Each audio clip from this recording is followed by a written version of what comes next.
Education is simply the soul of a society as it passes from one generation to another. A nation that does not invest in the education of its youth is a nation that does not care about its future. Molweni. Last year, students united in what will go down in history as the Fees Must Fall movement. We were calling for 0% fee increment and ultimately free quality education for the poor.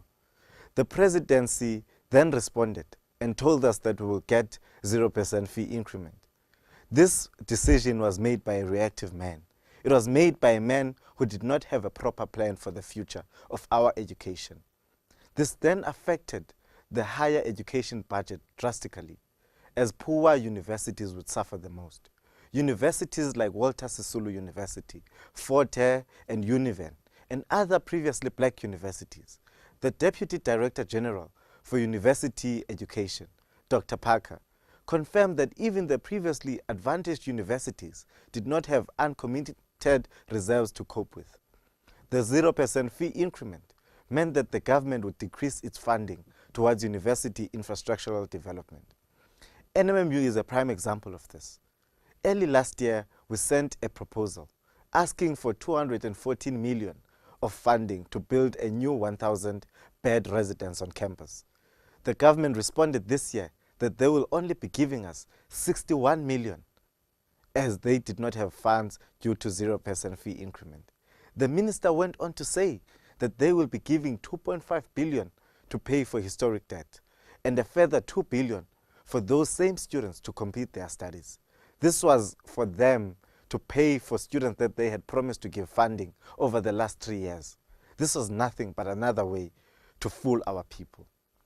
Out of that funding, NMMU applied for 25 million, and the response was that we will get only 2.4 million as a university. This again further proves that there is no clear intention to assist our students. The resolution that still haunts us today, a resolution that gives me nightmares, is that one of free registration. Students who did not have funding were allowed to register for free. In NMMU alone, we have enrolled 26,600 students, with more than 6,000 of them registering by using registration exemption. Now, if we were to focus only on the 0 EFCs within the debt relief NSFAS approved by unfunded students, the students who registered using down payment exemptions, we would have 4,027 students that need 99.4 million for tuition and on-campus residence. They would need 16 million for textbooks and 32.1 million for transport and living allowances.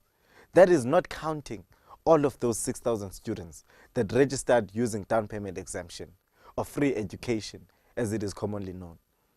These students have been set up for failure. These students have been set up to drop out. These students have been set up to acquire a debt. The worst consequence being that these students will never again be able to access public funds to further their education, and therefore are having their dreams being ripped away from them under the guise of ministerial assistance. The sector is no longer just creating unemployed graduates, but now we have started a system that looks to produce indebted youth with no hope of getting a qualification and a decent job of entrepreneurial prospects. The call for free education is a genuine call. We need free quality education for the poor. Many people say that the government cannot afford this. I beg to differ. The government can afford this. What the government needs to do is to stop corruption. What the government needs to do is to get its priorities right.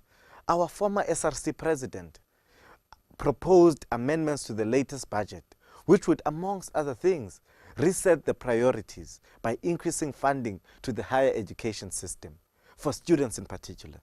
The current patronage system, where politicians benefit from the fiscus at the expense of the so-called apex priorities, is not sustainable, nor is it in the best interest of our future. The local government needs to look at issues of student accommodation and transport. Local government should be working together with NMMU to provide incentives to potential student residence providers in order to increase the capacity, increase the quality, and lower the prices. There should be a meaningful collaboration in finding sustainable mode of ensuring free transport for poor students. This would be possible with an effective bus rapid transport system in the Bay, where local government and NMMU jointly subsidize poor students to make X amount of trips available per month to students. That alone would increase access to university. These are solutions that can take us forward, solutions that will sustain us as a country. We need real leadership, a leadership that will ensure that we do not have another national shutdown. On behalf of the NMMU SRC, I call upon every student, every staff member, I call upon the people of South Africa to help us fund the 4,000 students that do not have funding. Let us not allow these students' dreams to be torn to shreds forever. Please donate to the SRC Enabling Dreams campaign. This campaign is supporting these students in terms of textbooks and meal allowances. We need your help in ensuring a better tomorrow.